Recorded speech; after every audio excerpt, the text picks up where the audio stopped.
Bum, bum, bum, bum, bum, bum, bum. Hi, hello, and welcome back to another video. And no, I still haven't slept. I'm still awake. So, yeah, I watched parts of that chalk, and it was shaky. I feel like that was the shakiest one I've ever done. And I was like this close. So I feel like I was so close, it made it look even shakier. And I'm like, yeah, I was kind of dragging a little bit this morning because again, I haven't been asleep yet. But I wanted to get. I've been really wanting. Like I said, I haven't really moved in a while, and I was wanting to get a little movement before it got too warm. So, said Neptune. Excuse me. Question mark either has or it will be. It's in Aries, I'm pretty sure, because Saturn and Neptune were both in Pisces. I don't know if it's going to retrograde back into Pisces. I it might. I think it will. Right?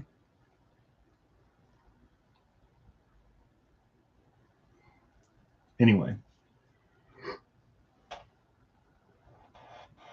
excuse me. Nothing is pre-shuffled again.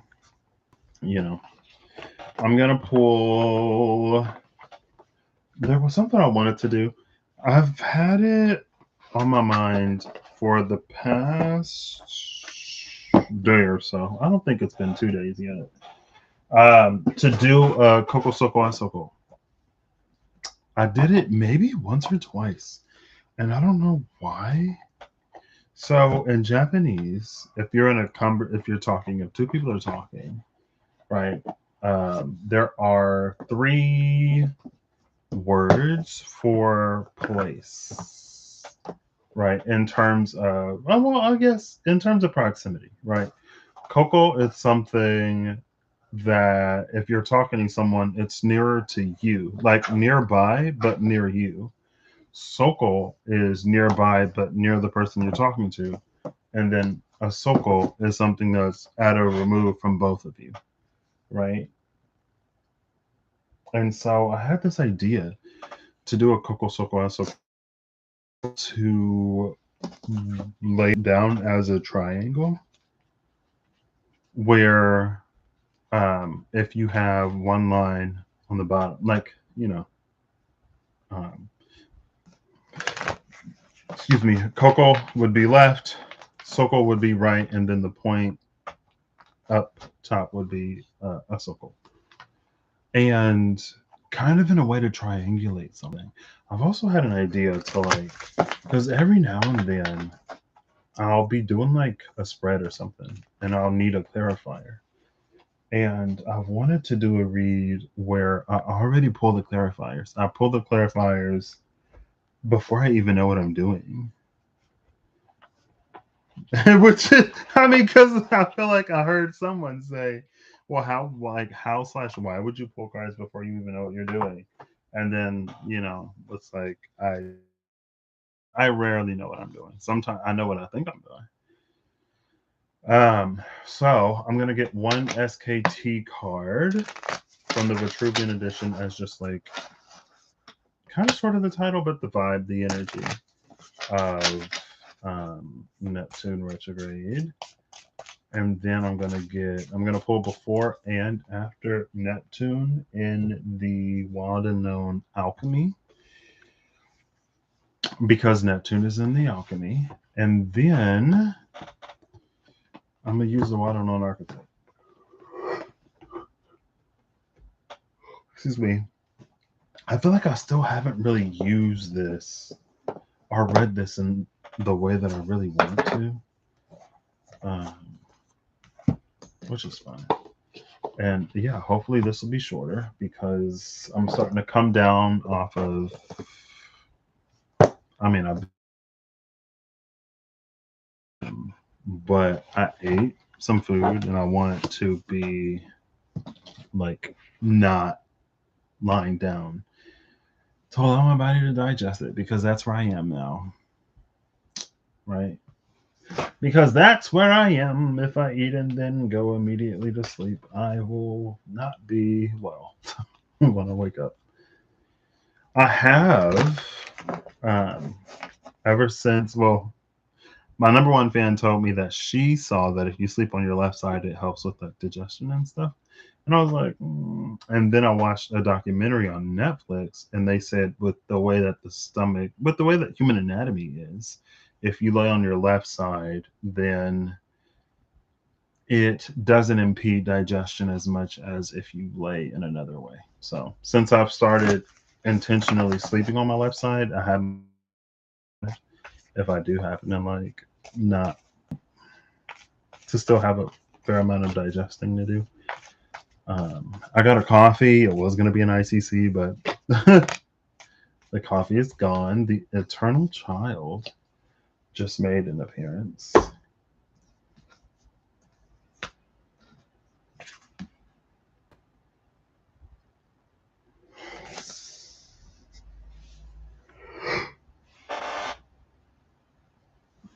I guess with Neptune, Neptune, dreams, fantasies, illusions, things of that nature. The um,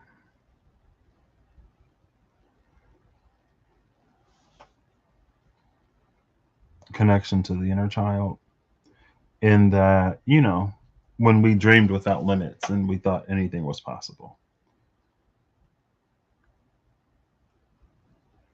Cool. I like.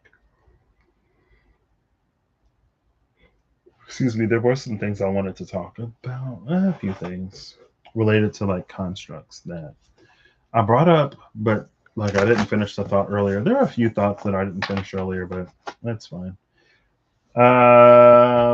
So I think I want one alchemy.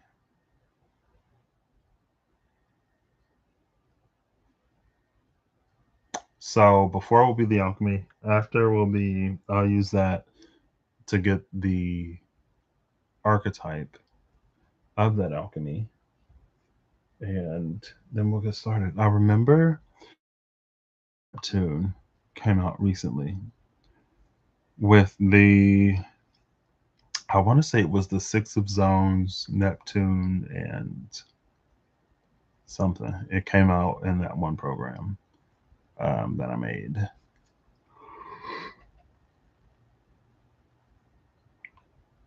Excuse me. Oh. I'm like, is that a whisker? Is it an eyelash? Yeah, the whiskers are really whiskering today. Cool. That's what we'll do. All right. Sulfur and against nature. Interesting. Sulfur is related to fire in the soul. And we'll give it two more. Más. Entonces, bien. Ooh, I'm not looking for.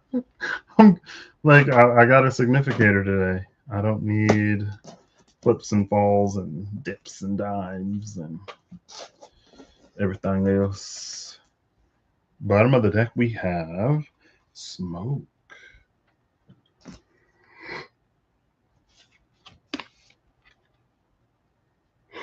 Excuse me, Uranus comes out. Where is Uranus right now? Uranus is in Gemini. Should still be in Gemini. I don't know if it's, well, it's fine. Is Uranus in Gemini sextiling Neptune in Aries? Maybe. Uranus and the Eternal Child. There are the colors on the stained glass window here. And the colors there in the Eternal Child.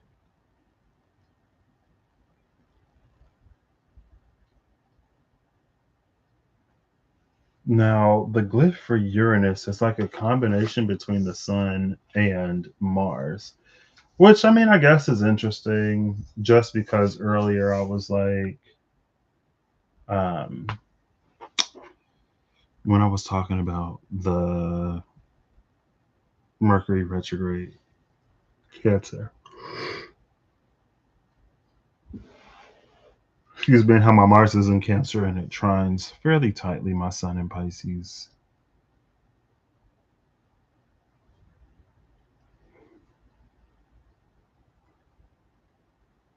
We're in Cancer season. Mars. I honestly don't know where Mars is, and I don't have my iPad. I don't have. As soon as they put Time Nomad on Android, I will be. I mean, if it ever happens, who knows? I'd be ecstatic if it did, but I also have the Astromatrix Tarot app, maybe.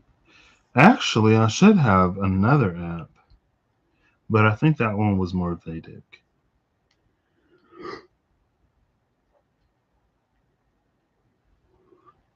It looks like there's actually a Grand Fire trine right now. Or maybe not. Let's see. We got the moon at 2752 Aries, Venus at 2851 Leo, and the ascendant black moon ascendant is at 29 degrees of Sagittarius, Lilith. And is this black moon Lilith or is this Lilith? I think this is black moon Lilith. Black moon Lilith is at 22 degrees of Sagittarius. So between the moon at 27 degrees Aries, Venus at 28 Leo, and fairly loosely Lilith at 22 Sagittarius, there's some fire action happening there.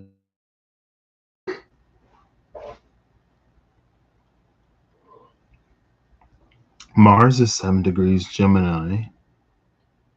Uranus is 4 degrees Gemini.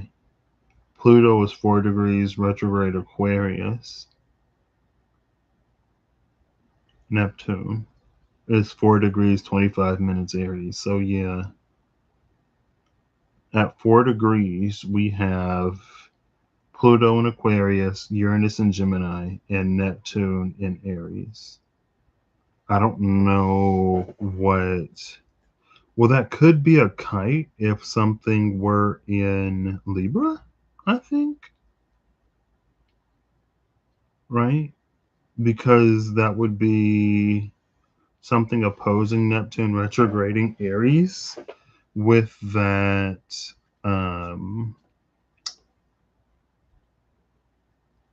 No. Yes. No. No. No. No. Hold up. Wait. There should be. No. Yeah. Aquarius. Yeah. With the Gemini, Uranus and Gemini sextile. No, that's a trine. Oh, goodness. Maybe I should have slept. Maybe I need a fair amount more brain. Because there's this double sextile with Neptune at the apex. It's sextiling Uranus and Gemini and Pluto and Aquarius. So yeah, I think if we had something 4 degrees of Sagittarius, it would make a kite. And that's just going off of looks. I don't remember what the aspects are that make up a kite. But anyway, Mars is in Gemini, 7 degrees, and the Sun is in Cancer right now, 16 degrees. So the closest aspect we'll get is Sun in Leo, unless Mars retrogrades, and I don't know if it will. Cool. Anyway. Yeah.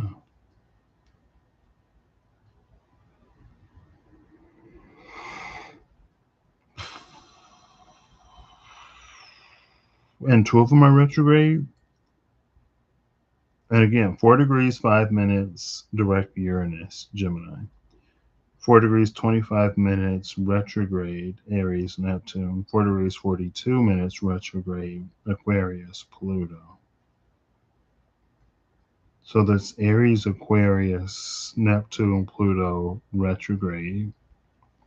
Now, I don't know if their domains touch. I feel like they do. Neptune is Poseidon, is like the seas and stuff. Pluto is Hades, is the underworld. Now there are that flow to the underworld or through the underworld. You have what? Phlegethon, Lathe, Acheron, Styx, and another one. I know in Hades 2, there was an interaction between those two domains.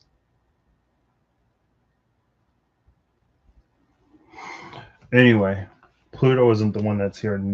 Uranus is the one that's here. And it is sextiling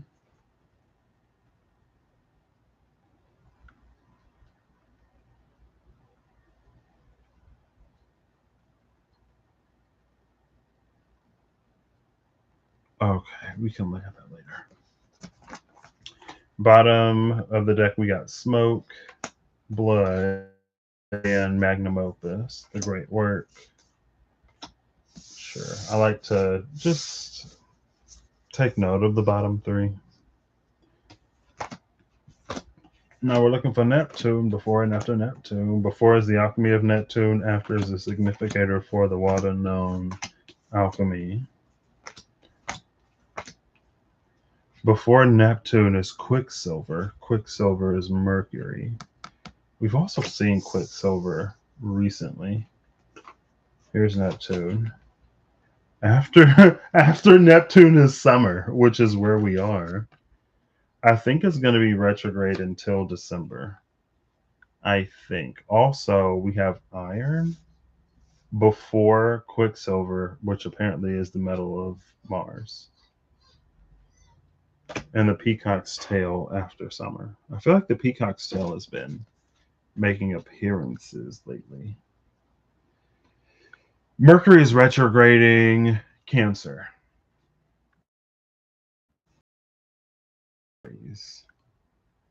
They're pretty far away. I think Mercury was at like 23 degrees of Cancer retrograde, so it's going to go back. Now, at 4 degrees, if it were like later Cancer, I mean, it's still within that orb. No, it's not. Because 23 would be 2 or 3 degrees. So it's outside of that orb. And it should be getting weaker because Mercury is faster and it's going backwards.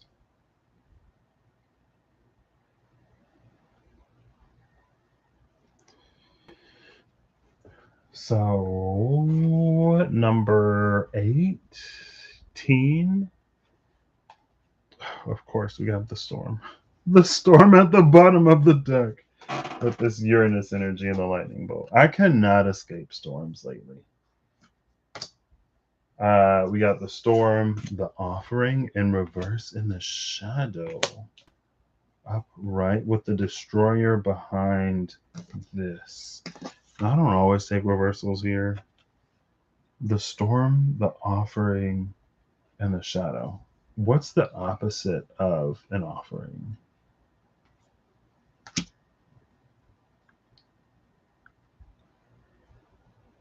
A gift?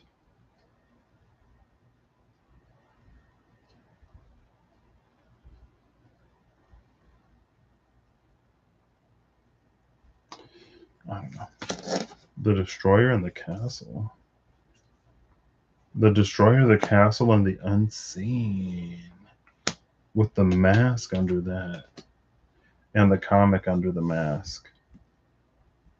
What an interesting run of cards. Oh, I'm looking for a number. I don't know what I thought I was looking for. Hold up. I gotta make sure. I'm looking for number 18. So I'm looking for an archetype of person. Okay. I'm like, I was about to just start going through these. I'm like, wait, hold up. What am I looking for?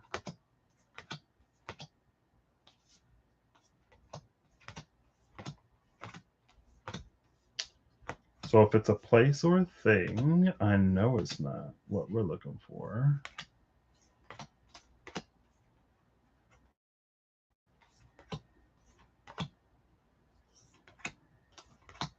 And we'll just see what's up. There's 19. Number 8. 16. 18 is the siren.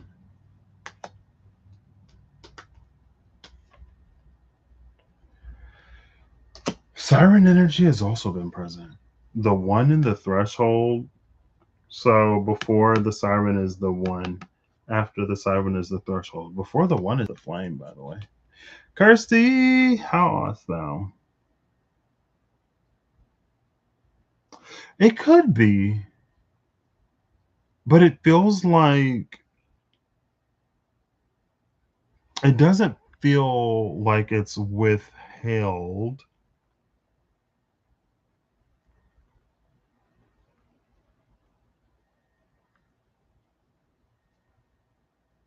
Because I feel like with the offering, it's like us making the offering. So that's why I was like, is it a gift? Like to receive a gift? Or maybe it's instead of it being the opposite of the offering, it's like a response to an offering or what one gets. Anyway. The 1. Now the 1 is interesting because we see the eternal child with the colors. And then the threshold. The 1 and the threshold. We have seen the threshold. I mean, not necessarily recently. Hold up.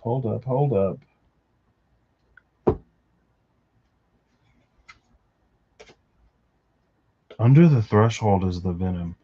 Now, the energy of the siren, we just saw it with the entelechy, I think was the word, within the mystical dream tarot. It was something that was pulling us.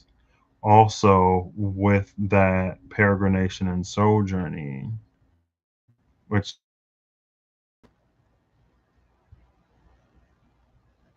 now Quicksilver is the alchemy, with the siren being the archetype of that alchemy.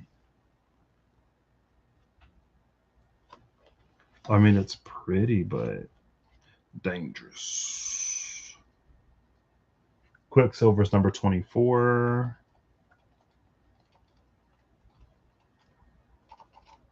XXIV. Argentum Vivum. Now, Argentum Vivum is the silver of life. Argentum, silver, Vivum, life. Umio, umo. So, life or of life.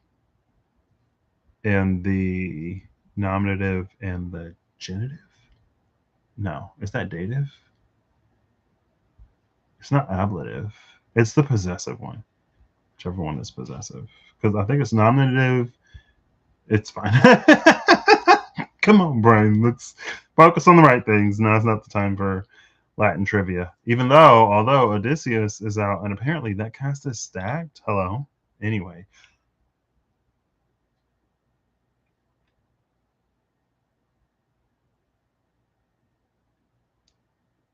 It's fine. Part liquid and part metal, quicksilver, also known as mercury, is a mesmerizing material. It's slippery, mobile, and mercury. It cannot be pinned down or easily defined. Mercury came to symbolize the god Hermes in the great hermetic secrets of alchemy, always sliding away into secrecy, just beyond the alchemist's grasp. It is said Mercury represents the transition between the physical and the unseen worlds, between life and death, between science and the esoteric. It is the metal of sacred thresholds. Shamanic practitioners of every tradition must acquire the ability to stand at the doorway between worlds. This is no small feat. The Mercury card indicates the querent has a particular gift for such a task. This is the work of the shaman, teacher, sage, artist, and alchemist. Heed the call of Quicksilver. Heed the call with the siren. Cool. Heed the call of Quicksilver. The sacred threshold requires your attendance.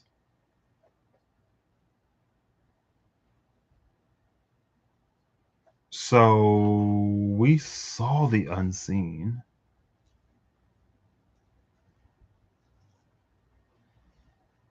Was that before I shuffled? It may still be here. Is this the bottom? Yeah, the mask. The unseen. It was the destroyer. Was it the destroyer, the castle, the unseen, the mask, the comic?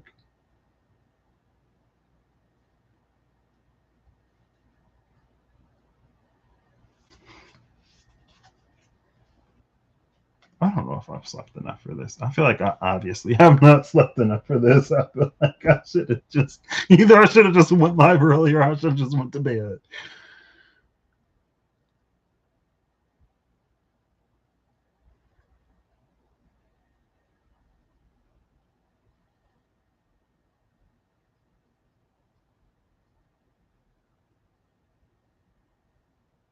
I can read the siren.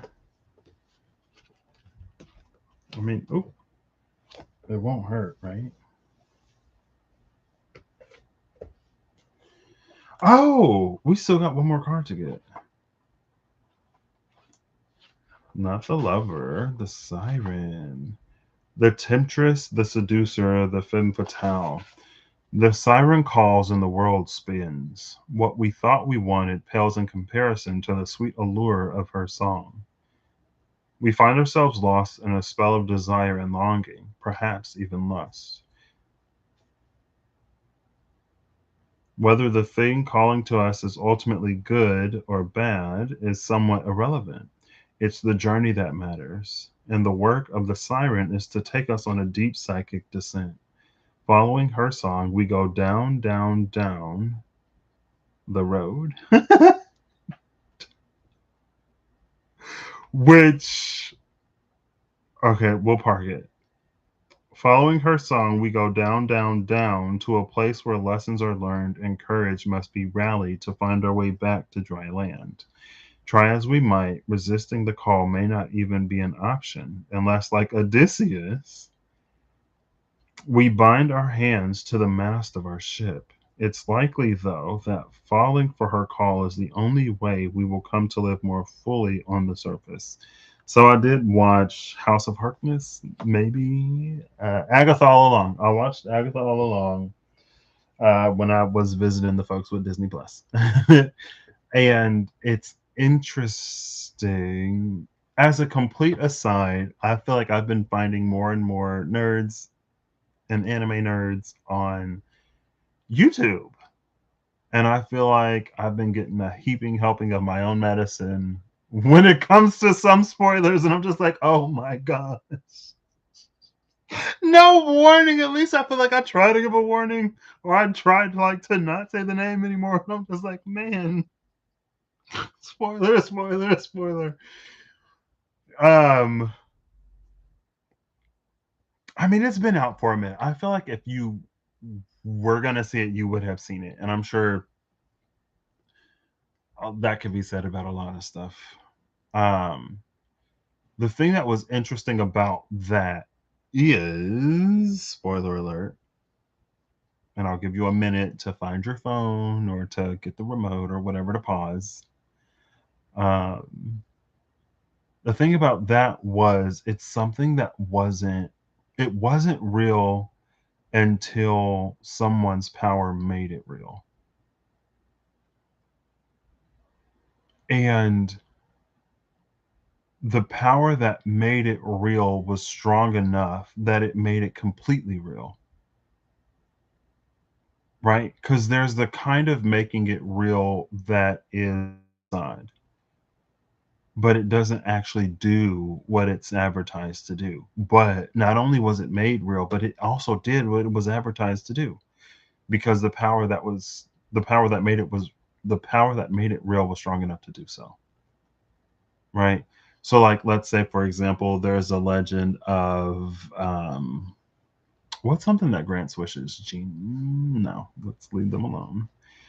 Let's say there's a special fruit that when you eat it and you make a wish, it grants the wish somehow. It's some kind of wish fruit, right?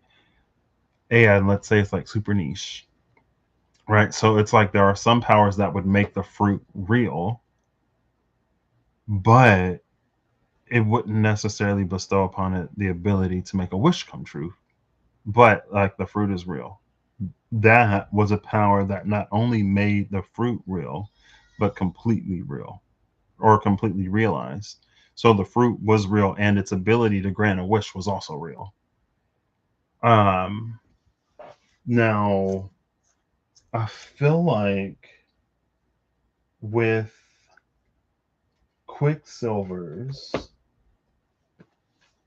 I don't know if it was necessarily. What was it in here? Hermetic Secrets of Alchemy, the almost psychopompic energy. It's that barrier or that boundary. There is so much synchronicity in this. Like, it's kind of wild. It's kind of wild. Maybe that's the point. So,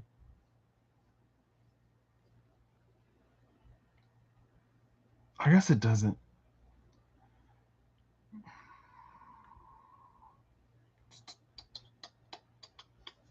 Let me lay these out. So, no, it was smoke. I can. Neptune is just a significator, and this is also a significator. So these are the two that I'm really working with: Quicksilver and the Siren.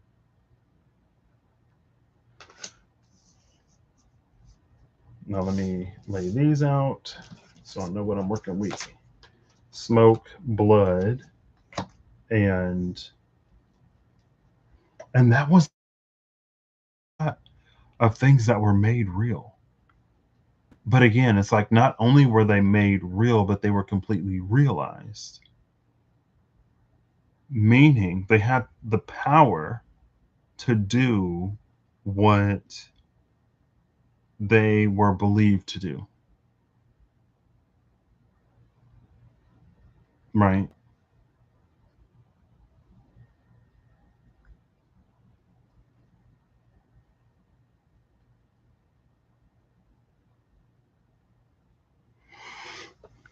This Neptune retrograde seems like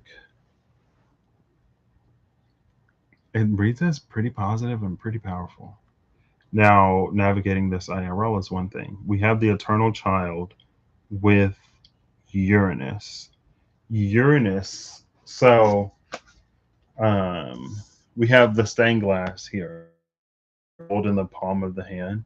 The gold in the palm of the hand we see on the Sun card, but also in the glyph of Uranus. This is like the modern, what I guess I would call the modern glyph. That's also a glyph of Uranus. And again, we have the glyph of the Sun with Mars. So to see the Sun sort of here in this, and it was the one in the flame that were the cards that were flanking the siren. There's the flame, which is the sun, and there's the energy of the one that's in this eternal child. It is very like, I feel like the veil thins off, but also with that energy of Quicksilver and through the psychopompic nature of, well, just through nature of Hermes, it has the ability to traverse dimensions. Not only to traverse dimensions, but to also guide souls on their journey.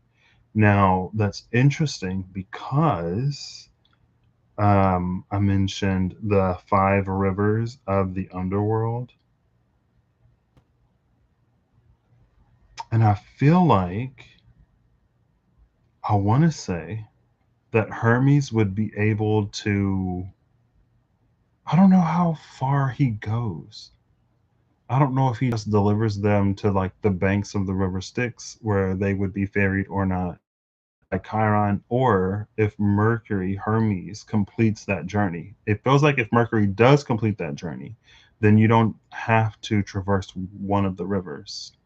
The rivers sort of being the points where the boundaries or the domains between Neptune and Pluto might intersect.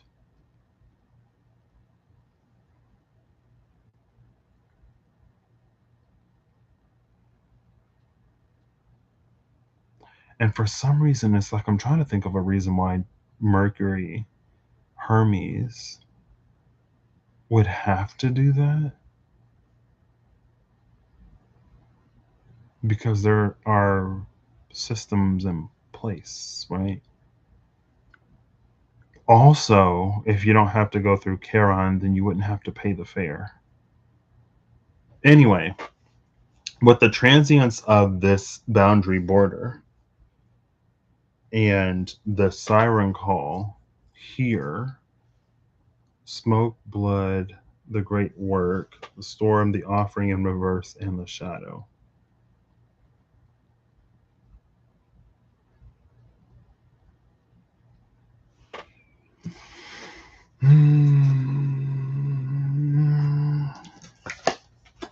We do have this between the jewel in blood and the jewel in the siren. Now, if we wanted to go there, we could call this ancestral, right? There's something in someone's ancestral lineage that is sort of, while Neptune is in reverse and the veil is thin, it's like someone's ancestors is reaching out to them through their bloodline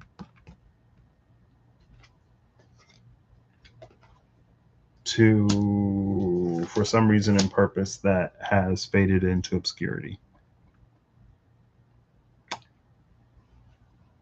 Take it if it resonates. If it don't, deprived, I ain't been to bed yet.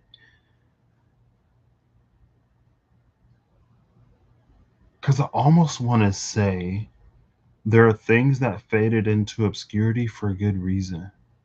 Like it was a measure of, even if it wasn't measure, it feels like my immediately impression is like it was a measure of protection. Now there's also bloodlines that were like wiped out.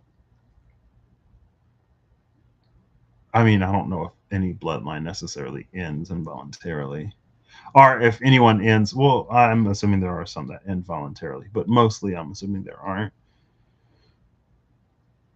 Anyway, it gives the energy of something that's protected. Now, it's interesting that we got the smoke and not the fog, because the fog is something that is associated with Neptune. What warms the fog of delusion into the smoke of is the presence of this gold here that again we also see in Uranus. And if we look at it, it's almost like the glyph between this and the glyph for Uranus here.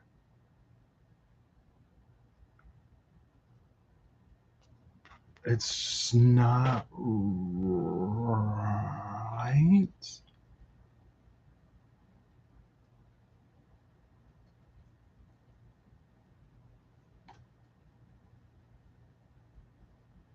It's giving like, you know, a ballpoint pen, the click pen. It's giving a clicky pen. I actually have a few clicky pens all the way over there. It's like there's this, right? So this is what it looks like when it's not clicked.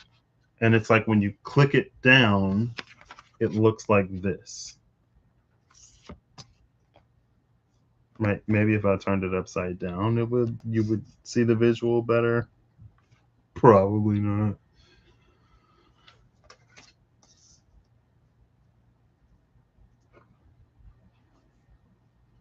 If something is clicked, then like it's engaged. The circuit, the loop is closed, so electricity can flow.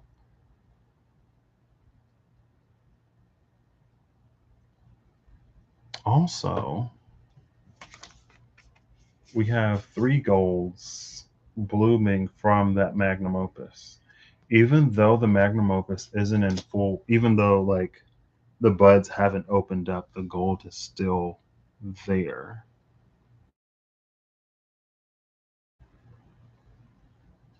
Now we have the storm, the offering in reverse, and the shadow.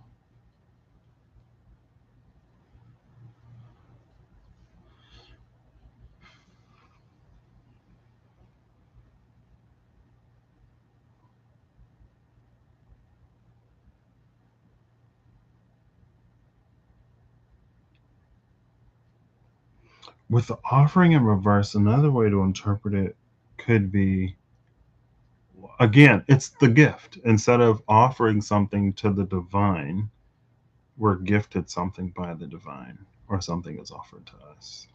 It's a different way.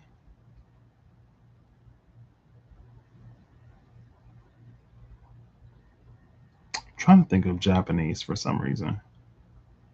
I feel like words, because giving is different than receiving. I feel like when it came to giving and receiving, there was a whole lesson and a half in Japanese, and I'm not fully remembering, so I guess I'll just say a few impressions. In English, giving is one word, or giving, yeah, giving is one word, receiving is another one. Giving and taking, they're 2 different words. So to have 2 different words in another language isn't that surprising. But the social dynamics also played a role in the word you would use. And again, it makes sense because Japanese is like formally a language that has so much of like honorifics sort of baked into it. Like when you would use like formal, like super formal speech versus casual speech versus like formal slash semi formal. And it was like if you're giving something to someone of a higher station, the same station, or someone like younger or a lower station. I don't know if we necessarily got it. It's probably not that deep.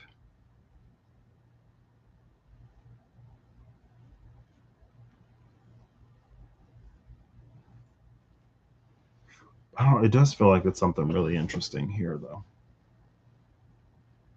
And now that Neptune is retrograde, it's the time. I guess, I don't know. Maybe there's a clarity on Neptunian things, but this Uranus with the eternal child is also. See, this would have been perfect. Oh, I still have one more card to get. Goodness. So look at the keeper at the bottom of the deck. Oh, wild. The gardener is at the cut. I'm pretty sure the gardener was the final card. I do want a clean flip or clean fall. Please. Ooh, ooh, ooh. We got our flip. It wasn't, I mean, it flips. The Ivory Shield. Now, if you've been watching for a hot minute, you don't even got to be watching that long because I feel like I literally just read her. The Blind Seer with the Eye of God. Almost want to say the Eye of Providence up there. Sun, Moon. Um, Shield. Oh, what? That was a word. Ace of Swords. Come on, I didn't get a full shuffle. We'll put this over here. The Ivory Shield, especially in the Vitruvian, the sepia toned edition of the SKT, is my BTFU, STFU, and mind your business queen. Back the FU, shut the FU, and mind your business.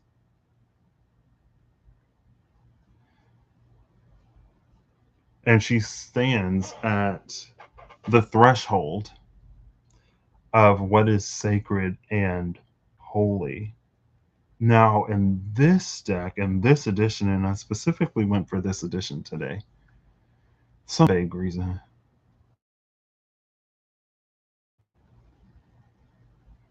Here, she almost gives, right? That's the thing. And I don't know if she's offering it, but it is sort of presented. So again, it's interesting that she would be here.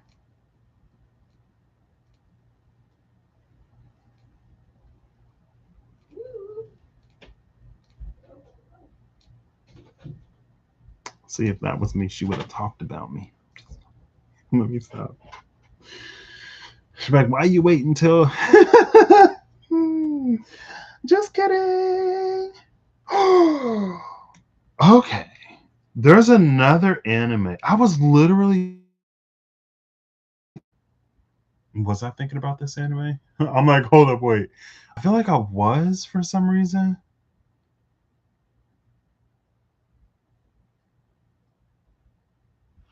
There's an anime that has a symbol that is like this one. Now it's interesting because in that anime is a reverse isekai. Maybe that's why I was thinking of that anime. Because I was like, what if there was a reverse isekai? Where, no, it was like that. It was like, I watch a lot of isekai animes. An isekai is an anime where someone goes to another world. A lot of them are reincarnations. So reincarnated into like a fantasy world. But it was like, what if someone, it was an idea I had. Like, what if someone reincarnated in Japan, but they didn't reincarnate in like real world Japan. They reincarnated in an anime version of Japan in which like things happen. And that's when I very vaguely and very, very, very loosely, it's almost like I was giving these hypotheticals and I was like trying to build it out. And then it's a thought that I had, but I didn't have, but I did. Like I didn't think it, but I did think it, if you know what I mean. It's like it was like a half thought. Like I was aware of it, but I didn't necessarily consciously, cognizantly, is that's the word, think of it. Anyway, because in that version, someone gets reincarnated. It's a reverse isekai. So they come from a magical world. They end up in Japan, but there are relics from that alternate world in Japan. And so you're like, wait, like, is this the same world? Like, how did it get here? And the symbol is like this. So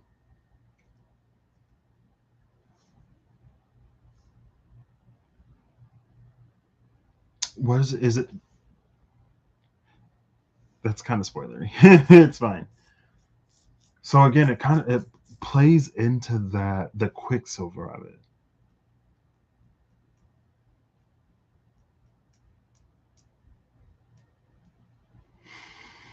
I don't know, girl. I mean, it's gonna be retrograde for a hot minute. I mean, hey, part of me is like, would not be surprised if things got even more wild and crazy and all kinds of stuff. Sorry, that's fine. And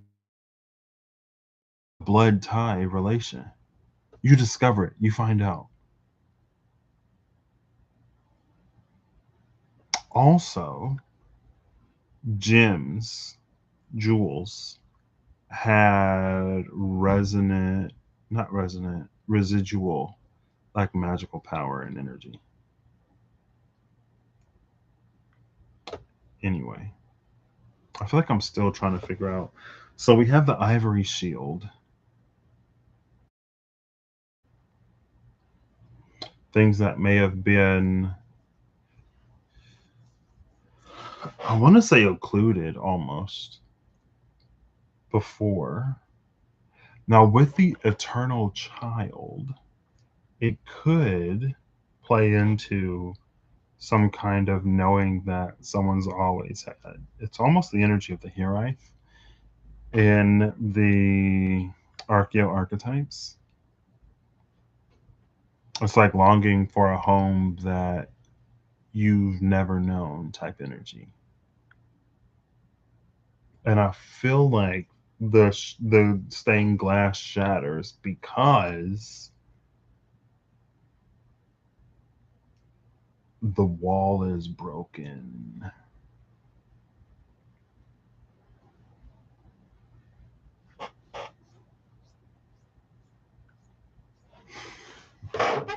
The fourth wall.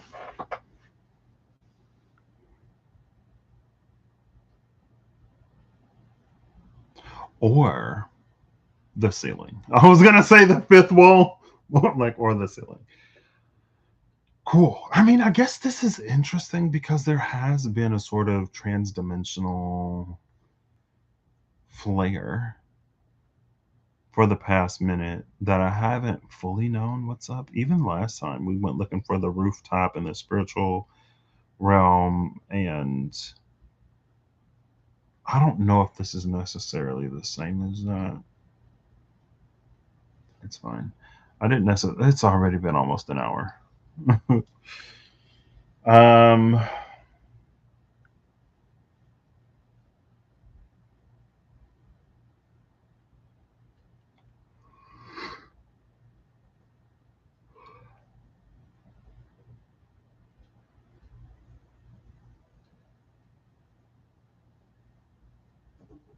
Okay. I do want to.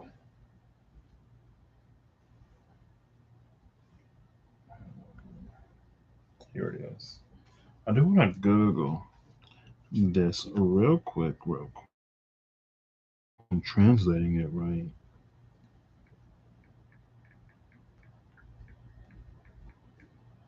And it would be interesting.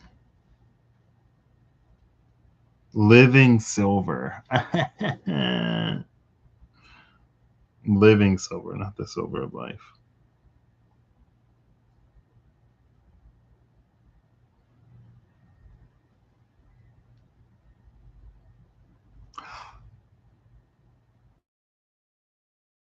Hold up. Every now and then, primed. I like to say I'm a Pisces, and my Neptune is in Pisces.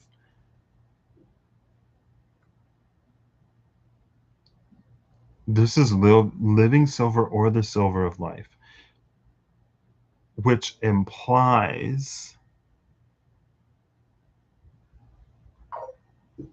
some things.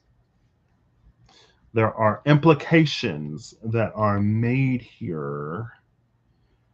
Um, my journey, buddy. I've been. It's fine.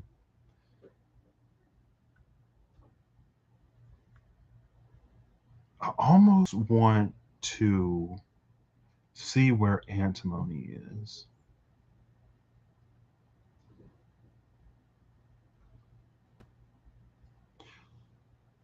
I was just talking about this anime.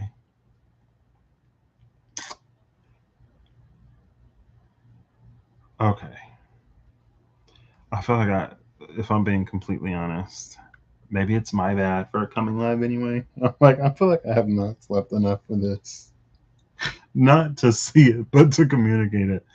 So, silver of life is the subtle, right? So, if you think of the sun and the moon, right, the sun would be gold, the moon would be silver. There are two keys, the key of gold, which is the sun, the key of silver, which is the moon, and they are held by the Hierophant. Now, there's a lot of, it's almost like everything that we see, everything that we, it's like it's not mundane, sort of the surface, everything on the surface is like the gold of life. It's what we see. But the silver of life is like there's another current or flow that is usually secondary. Silver shines eternally in second place. But is it coming to the forefront? Or is it getting louder and the pull is getting stronger?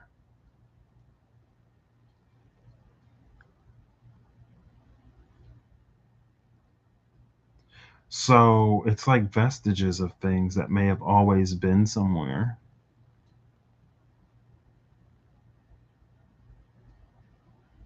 but now it's like coming to the surface in some kind of way. And again, the queen that usually protects is presenting. And maybe that's why the offering is in reverse too. Because it's like usually there'd be some kind of author or something, sacrifice, to try to do, seek, gain, whatever. But something is being given.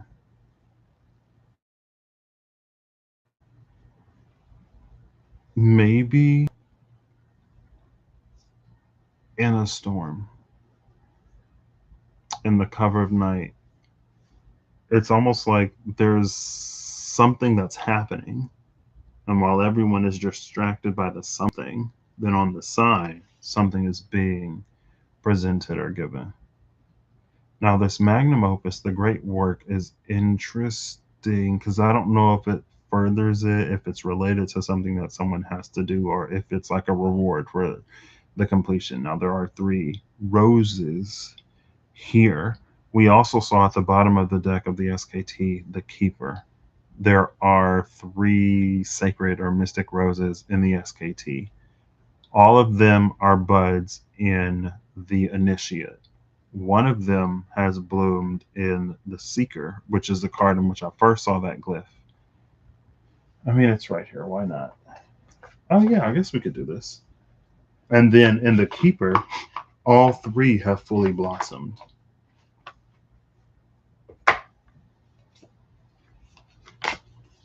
We're going to pull before and after the Keeper. And even in the Keeper, I feel like I'm thinking of the Revelations Keeper. There's a whole path that's sort of revealed. Big on the Gnosticism, apparently. And not Gnosticism in the way of Gnosticism in the way of like direct revelations from the divine. Not anything organized, practice, secret society, whatever. Not any of that. The Chancellor, the Ferryman, speaking of Charon, and the wish granted.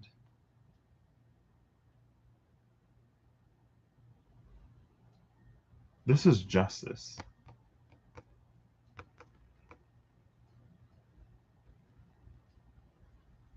Justice, that psychopomp energy, and the wish granted. Y'all ever get? I was talking about. It's fine. Maybe that's my. It's fine. So we have the hollow void, the seeker, and the ebony shield. Under the ebony shield is the initiate. The hollow void is interesting. That energy just came out. There's the defector. The defector and the initiate.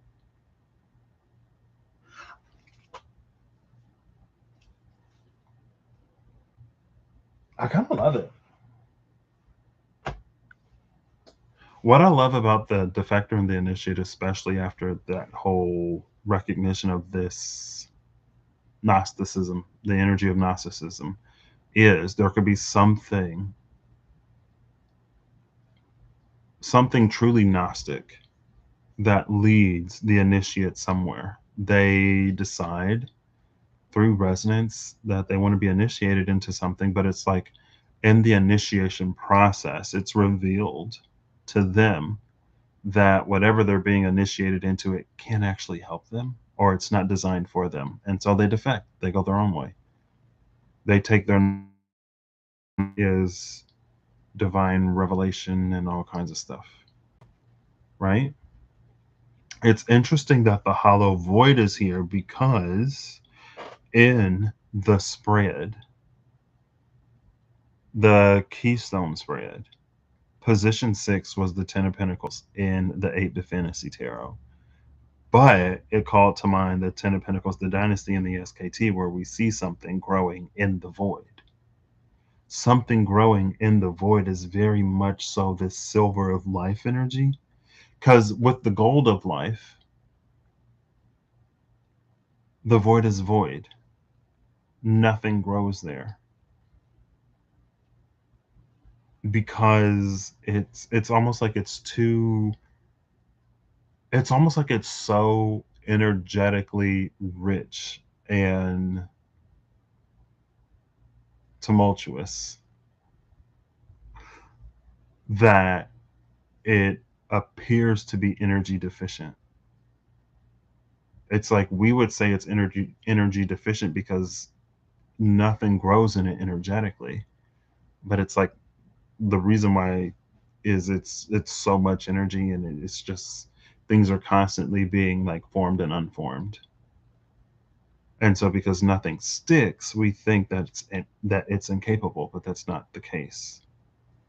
Now, the timing of something growing with whatever this is, it's like, okay, that makes sense. Now, here you see one of the mystic roses. 1 out of 3. One has bloomed, 2 of them still there. There is the glyph of Uranus. Right there. That's where I first saw it. The one that we have here. How do I do that? I'll do it like that.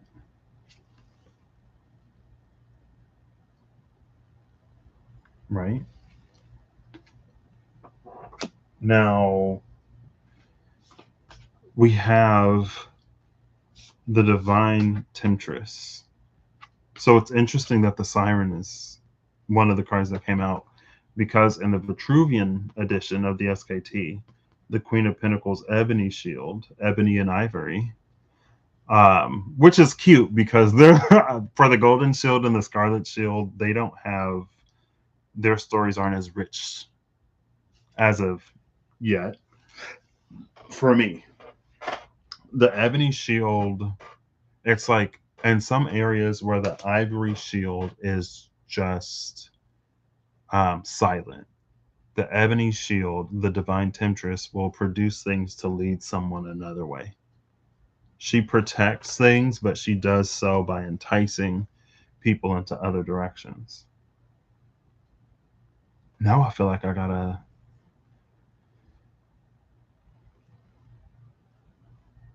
Now it's interesting because the scorpion is here.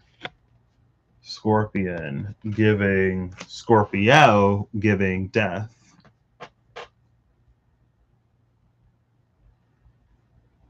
Also, we have this river back here.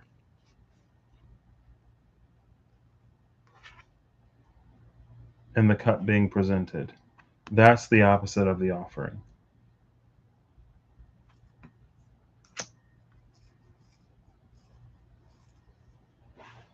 See, with this like transdimensional energy, and transdimensional could just be the world as we see it in the what the world really is, or a situation as we see it and the truth of what a situation could be. It could be like our old selves and our current self or our new self, right? It doesn't necessarily have to be so esoteric.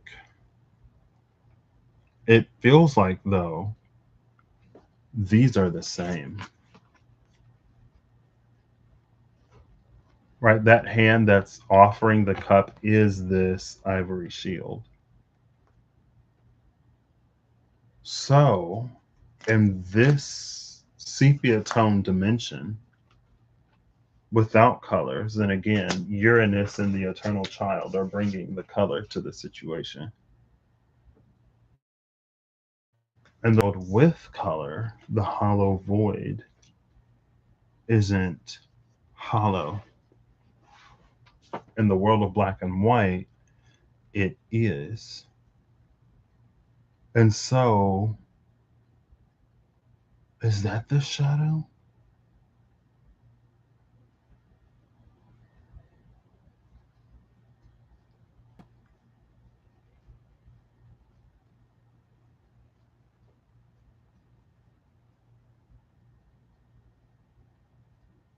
Maybe, because again, with that psychopompic energy of Hermes, it's like you can get to the underworld without crossing the river, without paying the fine, without dying.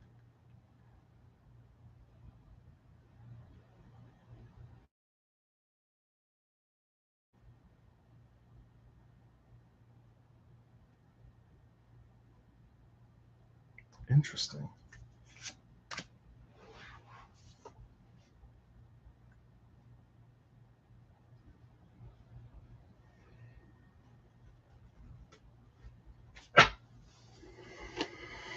Oh, the blind seer was there.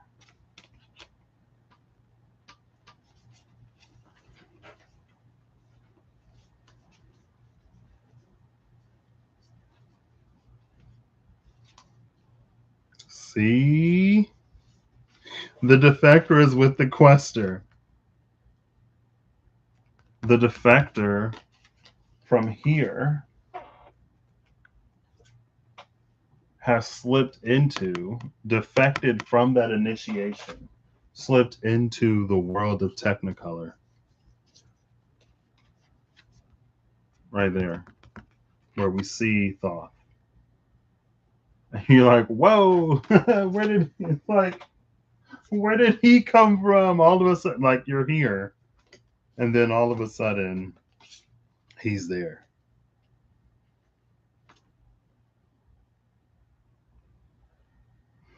And it's almost like with that silver of life. So imagine, if you will, if you give me a moment, I will further elucidate.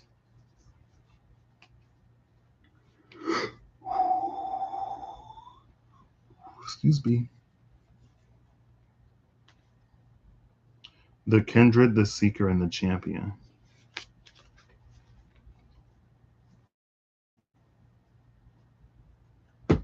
Um, what am I elucidating? Imagine, for example, you know how like the wind blows and it's like all of these natural phenomena that we don't see with the naked eye. but making that transition and seeing like the spirits and the wind that move the winds and the this behind the that does the whatever when you transition into that world of technicolor. And maybe it's like the old world and the old life becomes a shadow of the one you now know.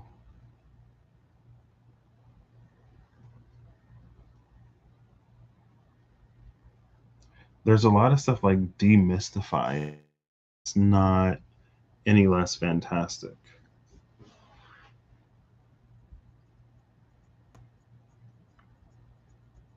And I'm looking at this mirror shield on this sacred word, Ace of Swords. And it's almost like it's a trap.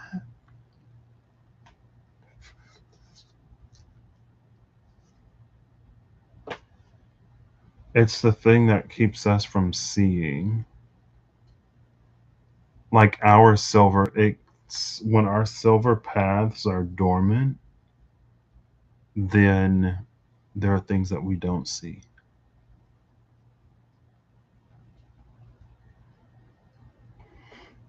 Now, here in this seeker, there's a path to this.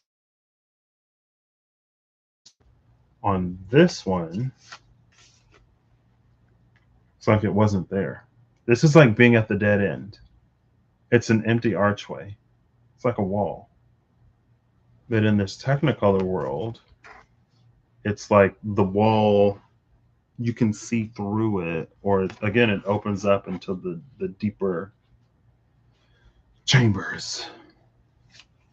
Now, flanking this one, we have the champion, Six of Wands, the one who has earned that forbidden fruit, which is interesting because the lovers was behind something.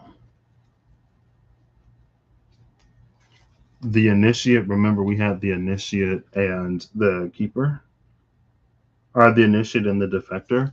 Behind the initiate is the lovers. There's the on the tree, the forbidden fruit with the snake, with the serpent, the fruit. Behind that is the high priestess and the chariot. That's when it was sort of forbidden. The Six of Wands has accomplished, the Six of Wands is recognized by the divine and is given that fruit again as like the offering in reverse.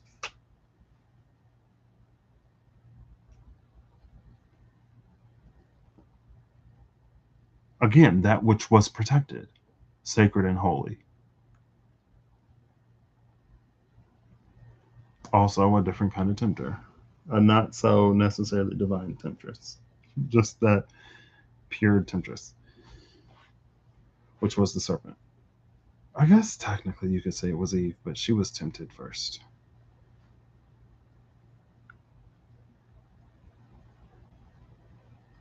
On the other side, we have the kindred, which means that there are,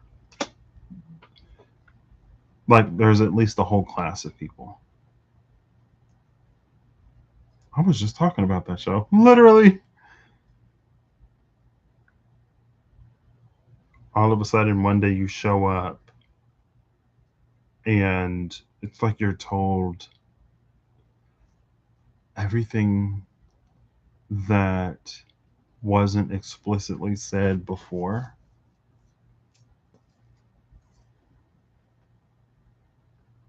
Apparently, now that Neptune has gone retrograde. Take it as it resonates. I feel like there are plenty of low paths. There are plenty of paths that are rife with low hanging fruit that one could see fairly easily.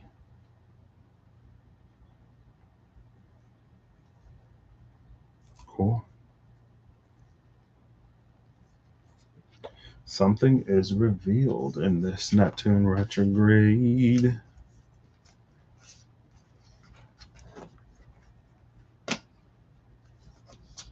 I wonder how much I've talked about that dream. That's fine. I got a dream for every occasion. Now the wild part is when the dreams are confirmed.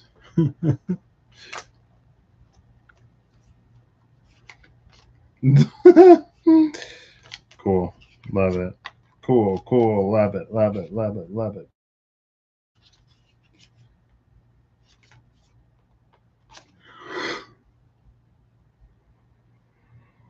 Excuse me.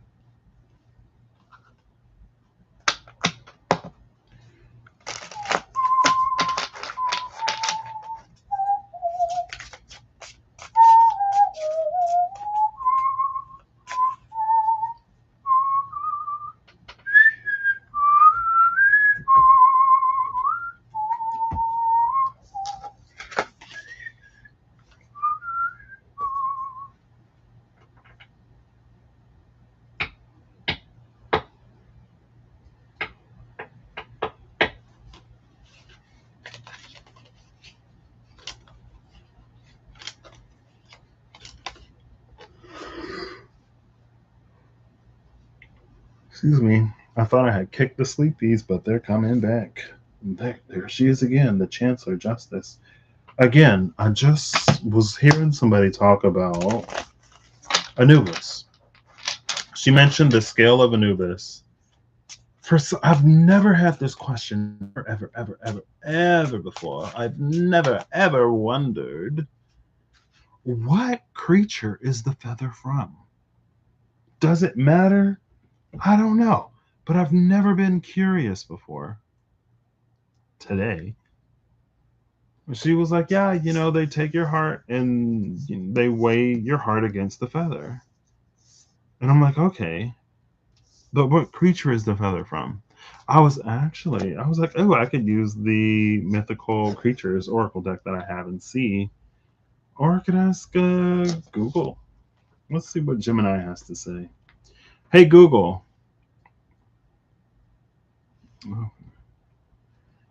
you know how a heart is weighed against a feather in the scales of Anubis? What feather does that creature come from?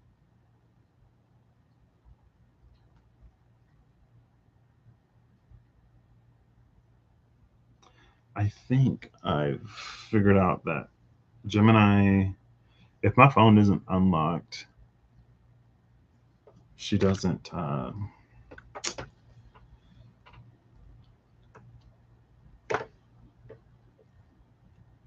on, Gemini. We may have to try this one more time. Hey Google, do you know how on the scales of Anubis a heart is weighed against a feather? What creature does that feather come from? That feather comes from Ma'at, the ancient Egyptian goddess of truth, balance, and justice. It is typically described as an ostrich feather. Or does it come from an ostrich? Why would it be an ostrich? Were there ostriches in Egypt? I feel like it would be too. I mean, there are parts of Australia that are dry. So, well, I guess if ostriches bury their heads in sand, there's plenty of sand in the desert.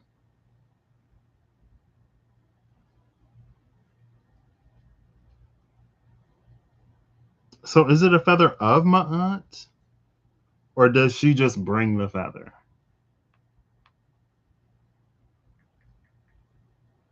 Ma'at's feather. Ooh. You know what? We're already here. Might as well.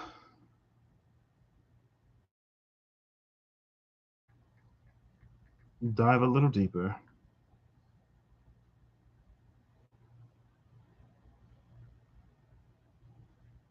Often depicted as a single ostrich feather, it was used in the underworld's weighing of the heart ceremony. Why an ostrich? Let's come back here. Let's go back to Gemini and continue this conversation. No one wants to. Well, that's fine. It's easier than Google sometimes. You still got to check. Why an ostrich? What's the significance there?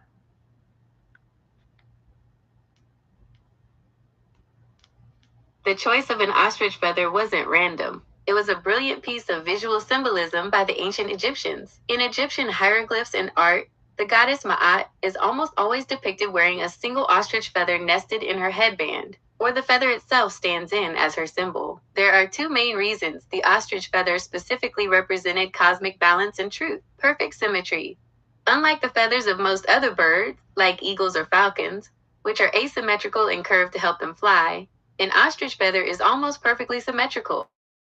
Quill divides the broad vein into two equal, balanced sides. To the Egyptians, this physical structure was the ultimate natural metaphor for absolute equality, justice, and cosmic balance. Weightlessness and truth.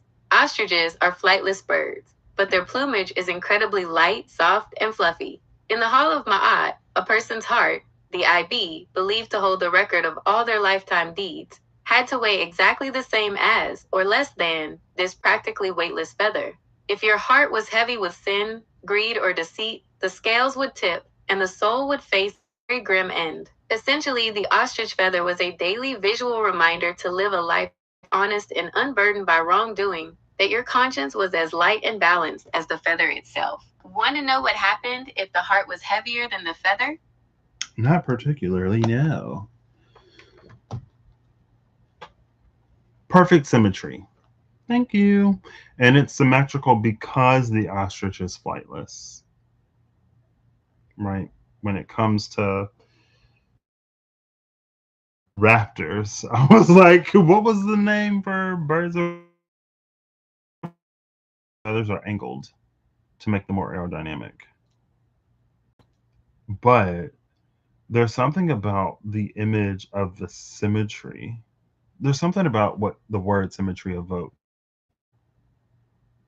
that, again, it's like there's the gold of life and then the silver of life. It's that part that goes unseen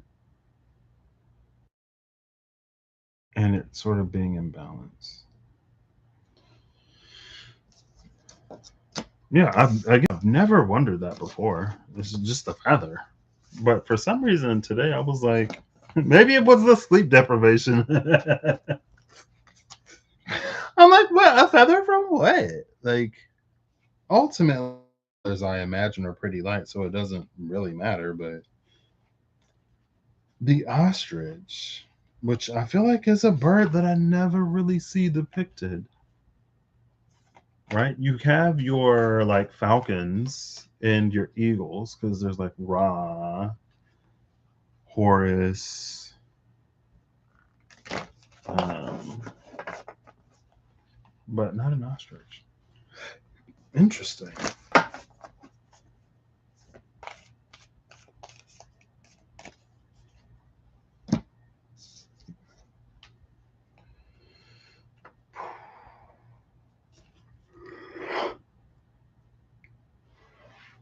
Excuse me.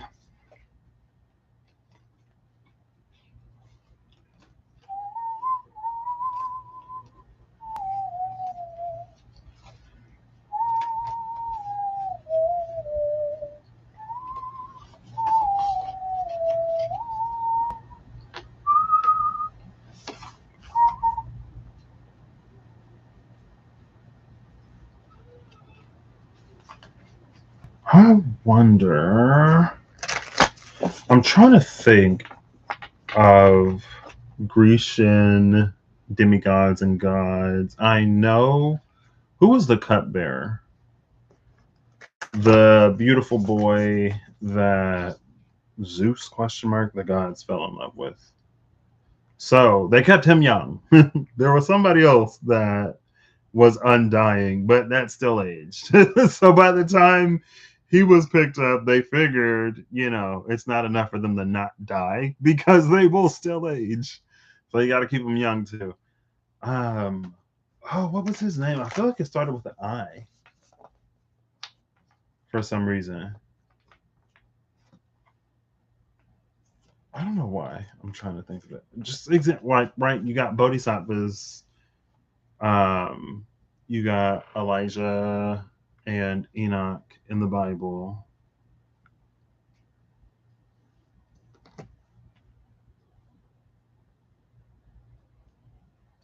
I don't know, because in Disney's Hercules, but he was a god first.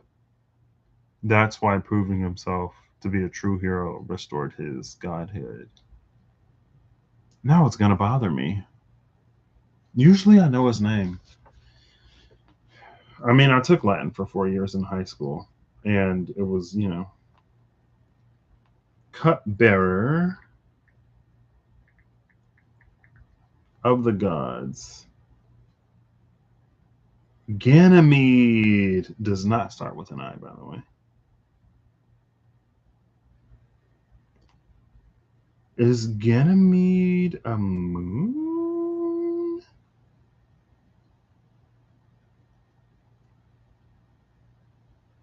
He was abducted.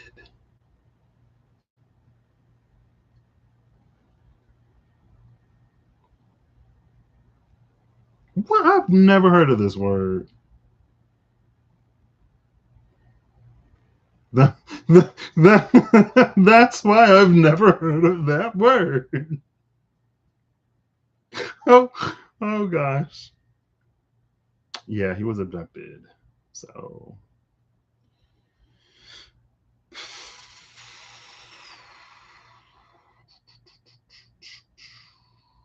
I was gonna look something else up.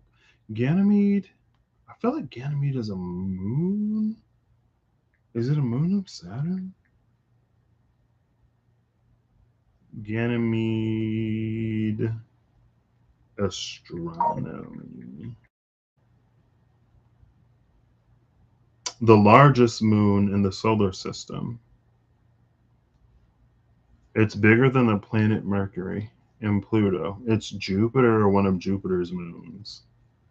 Oh, duh. If he was abducted by Zeus, I should have known it was a moon of. I should have known it was Jupiter. Yeah.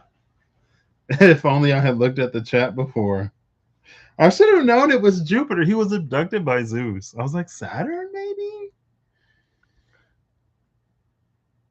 Where's Jupiter? Jupiter just entered Leo. Jupiter in Leo, trining Neptune retrograde, Aries, question mark? Anyway. All right. I guess we'll get one of these first.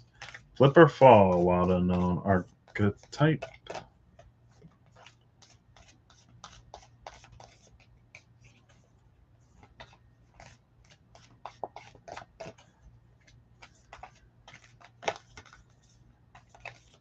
Maybe 3 more. Oh, all I needed was 1. The kiss. It's inappropriate. The bottom of the deck is the poet. See, the poet is holding that Argentum Weewum, the silver of life.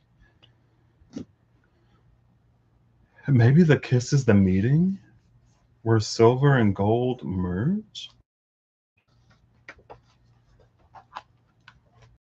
Hey, Google. Let me unlock my phone first. Oops. Hey, Google. What is the metallurgical combination of silver and gold? The metallurgical combination of silver and gold is called artificially created alloy, typically containing a majority of gold mixed with silver and trace amounts of other metals. Okay. Naturally occurring where? Electrum. Carmen? Let me stop. Mythology? Hold up. In mythology and ancient history, electrum, a naturally occurring alloy of gold and silver, symbolized the untarnishable brilliance of the sun and divine kingship. Revered in ancient Egypt and Greece, it was often poetically, the poet, wait, it was often poetically linked to amber and served as a celebrated magic boosting metal in modern fantasy and gaming. Electrum's mythic and historical significance spans several traditions. This is the AI overview. Egyptians covered pyramid capstones in electrum to catch the first rays of the sun, aligning their monuments with the sun god Ra. In Homer's Odyssey, the glowing walls of Menelaus's palace flash with electrum, representing ultimate heroic splendor. In classical Greece, the word electron meant both the gold silver alloy and amber. Electron, like the things that orbit the protons? I was going to say positron. Mythologically, amber was thought to be the congealed tears of the weeping sisters of Phaeton, the son of the sun god. You know, the one Eridan is Phaeton. Interesting. In strategy games like Age of Mythology, players worshipping the Egyptian god Ptah can research electrum bullets to enhance the attacks of slinger units. Okay, that's a video game. Where do you find? Well, I'm assuming ancient Egypt or Greece. Where do you naturally find electrum? I really would have thought that it would have been man-made. For when I was parting my lips to ask the question, for some reason I was like, this doesn't exist. I don't think. And if it does, it's synthetic or man made. So my surprise at it being naturally occurring, but also the whole energy of this reading of the silver of life being things that sort of like are natural. Anyway, it is. I'm like, okay, Jupiter and Leo, we supposed to be the trine. The trine. Let's see. Let me go back to Astro Matrix. Leo, Jupiter is 1 degree of Leo. So as Jupiter continues to move direct, I don't know when it retrogrades, the trine between Jupiter and Neptune will get a lot tighter because Neptune is 4 degrees Aries moving back. Jupiter is 1 degree and moving forward.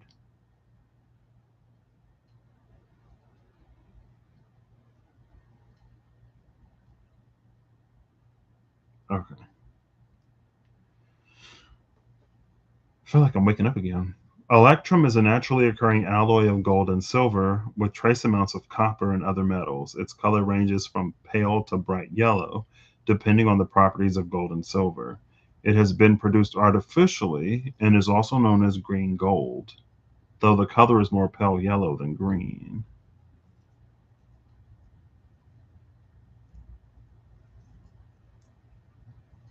Oh, the Pactolus River from which Lydia obtained electrum for its early coinage. There's a river associated with it.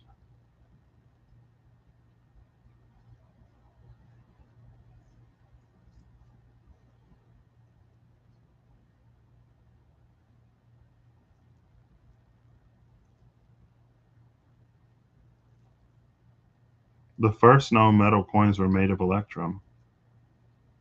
I okay. So I guess that's I don't know. That's interesting to me. What about this river?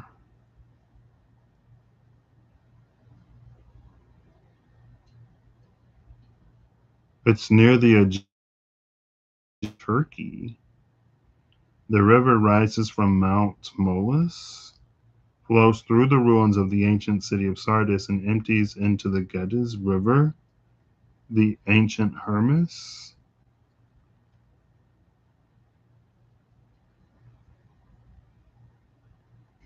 Imagine it being in a river. Where does this occur naturally? In a river, of all places. Imagine. I wonder, like, what the animals, or I wonder if they were like, you know what I mean? It's fine. So that's the kiss. The kiss of silver and gold is electrum. And look at this color. That's an almost amber, right? Shout out to the electron. You learn something new every day. Okay, and now the offering is upright. It's the only card that was left on the table. And look, up there, that electrum moon. The offering of a mythical alloy. 60 and 64.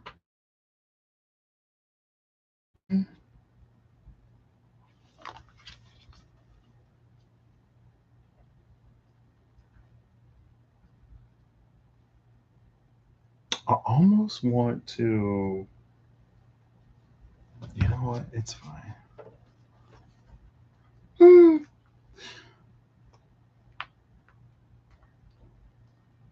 Hey, Google, tell me about electrum and antimony. Electrum. Electrum is a naturally occurring or artificially made alloy of gold and silver, often containing trace amounts of copper. Used since antiquity, most famously for the first minted coins in ancient Lydia, it typically ranges from pale yellow to bright gold depending on the silver content. Antimony. Antimony, SB atomic number 51, is a lustrous, silvery gray metalloid found mainly in the mineral stibnite. It is relatively brittle and is primarily used today as a flame retardant, an alloy hardener for lead, like in batteries, and in semiconductor manufacturing. Key differences: feature, electrum, antimony. Classification: metal alloy, gold/silver, pure element, metalloid. Primary use: jewelry, ancient coinage, flame retardants, lead alloys, electronics. Toxicity: non-toxic, toxic, similar to arsenic. Would you like to explore the historical uses of electrum or the chemical properties of antimony further? Oh, girl, I was like, antimony breaks down for gold, which means that silver tarnishes. There was something about where my brain was going, where my mind was going. Electrum as an alloy, it's like it's a silver that doesn't tarnish or that can withstand antimony, right? And so if we're talking about the eternal child,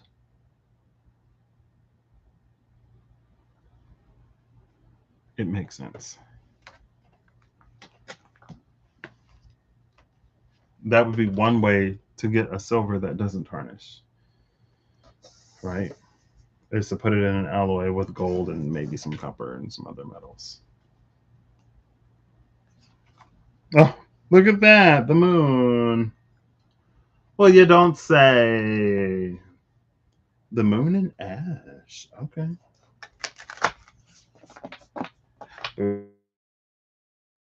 I don't know why my shoulders are moving. Okay, it's fine. It's time for me to go to sleep. Oh, okay. Don't even let me.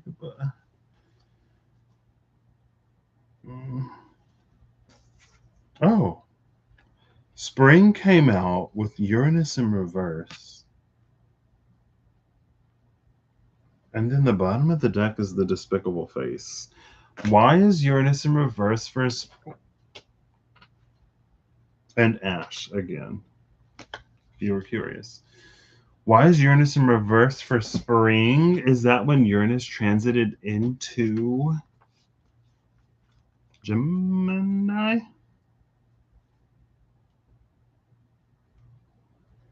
Let's go Uranus 2026.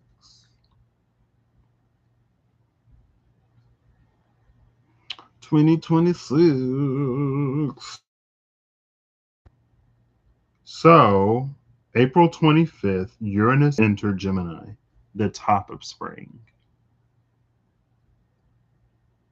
And it'll retrograde September 10th.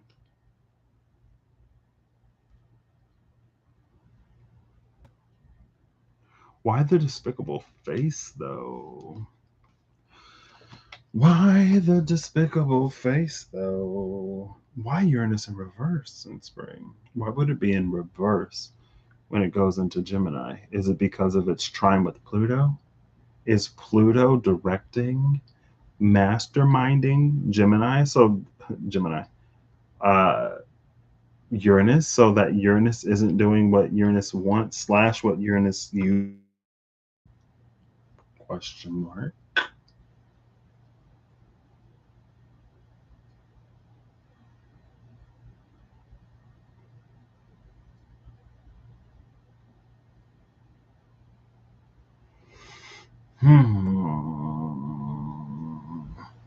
Wait. Quicksilver was the alchemy.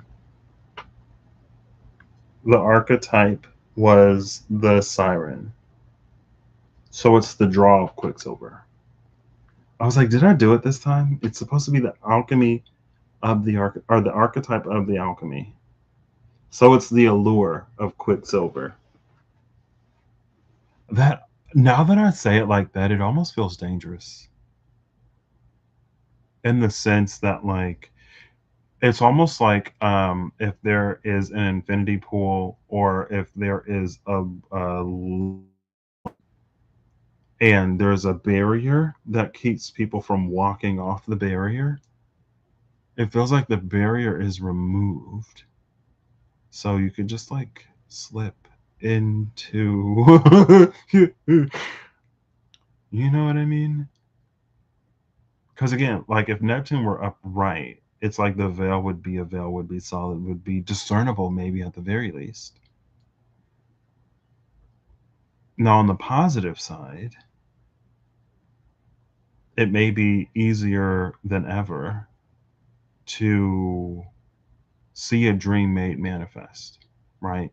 Maybe there'll be clarity beyond clarity, or maybe opportunities will begin to align. But if it's the magnetic pull of Quicksilver, Quicksilver is highly toxic.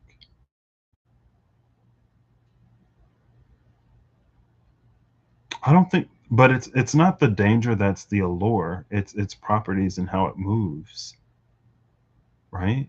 Like you would want to touch it. Or imagine like plutonium question mark, a radioactive element that like glows and stuff. Who wouldn't, you know what I mean? Who wouldn't want to like touch it and play with it? And why wouldn't you show it off at your dinner parties, not knowing that it's like irradiating you and killing you?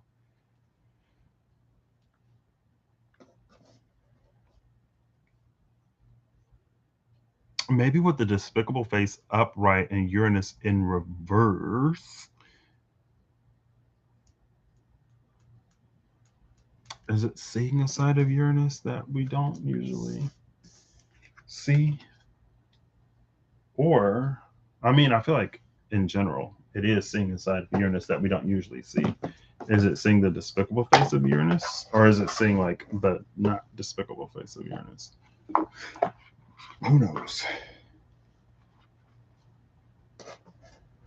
And again, there's always been like, it's like a fascination. There's always been a fascination with the fantastical. But, you know, sometimes they come with dangers. Right? Especially if you don't know. You don't know nothing. You're not from around those parts and you don't know. You might find yourself in a sticky situation.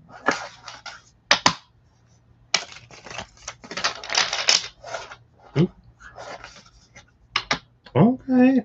The Keeper and the Angel. Interesting. Wow. A divine higher genius with spirit and petition of spirits. Okay. Final card from the SKT Revelations edition, please. Looks like we got two of them. Two flippers. The Wheel of Life and the Mason.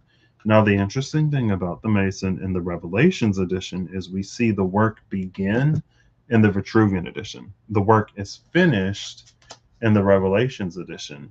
For some reason, this is giving me the throne room from the Six of Wands champion that we saw in this deck.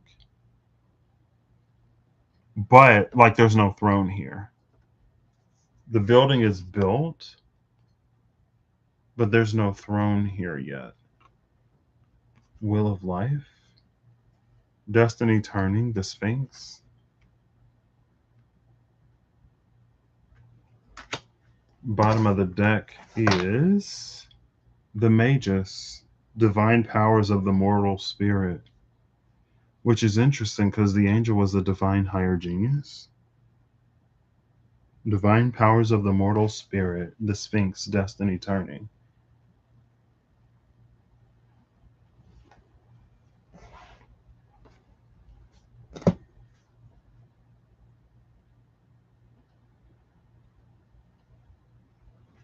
Under the Magus is the demon, and under the demon is the tension. It feels like the demon and the tension under the Magus is that it was the freebie of the first into oh, so the freebie that came out for the first decan of Aquarius that the North Node is going to be in, it's going to transit into Aquarius in a few weeks. And so it was like, roughly for the end of the year, we're going to be in this sort of freebie as we're navigating the transition from our old life and self to the new. And since we have a continuous experience, and because we're human, it's not unexpected for them to be some addressing of something residual or from the old life, right? Not necessarily encouraged, but not unexpected. I didn't know that that would also correspond to the timing of Neptune being retrograde in Gemini. No, Aries. Neptune being retrograde in Aries while the node is shifting into Aquarius. Now it's shifting into Aquarius at the end, and Neptune is at the beginning of Aries. So it's not going to be like a sextile.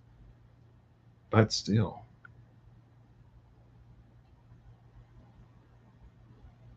The room is built. The mansion is built. Now, for some reason, it's giving me nakshatras, lunar mansions. I know even less about nakshatras than I know where my moon is. I know which lunar mansion my moon is in, but that's pretty much it. 1 second.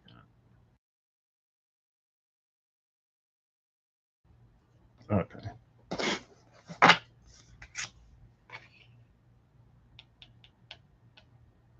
Have we seen sphinxes?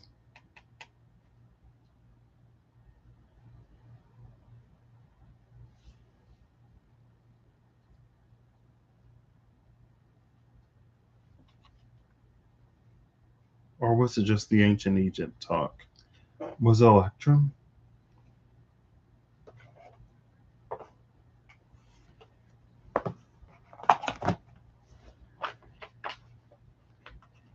I saw a video. I feel like, I don't know, it's fine. Okay. Beyond synchronicity, girl.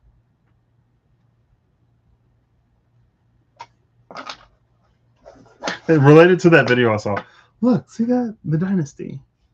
With the something grows in the void and strength, the force. Okay.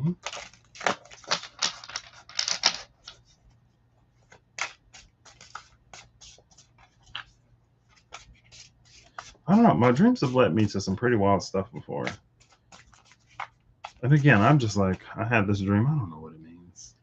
Then, 15, 10, 5, 2, 20 years later, I'll come across something. And then I'm like, oh.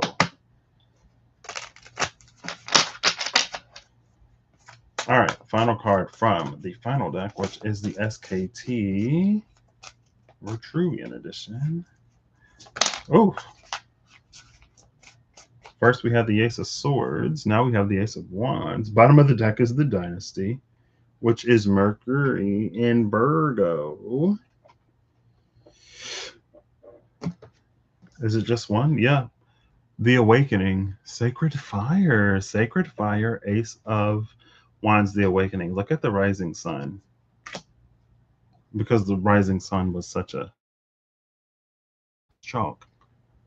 It was so shaky. I'm like, I watched some of it back. I'm like, oh my gosh. I think I mentioned it at the top of the video. I'm just like, ooh, it's fine.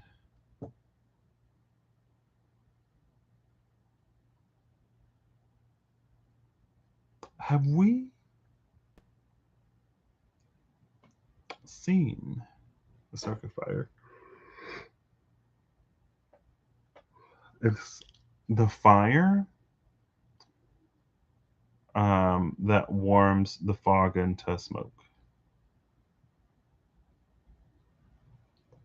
The Awakening. It's like it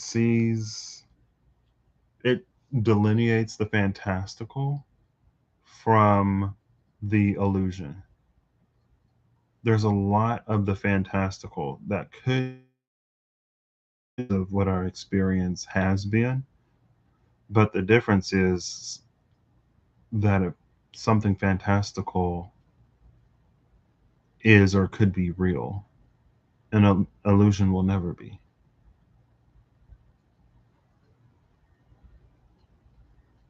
Maybe that's why it's really important for a healthy inner child, eternal child, to have that alloy, the electrum, the silver that doesn't tarnish, right?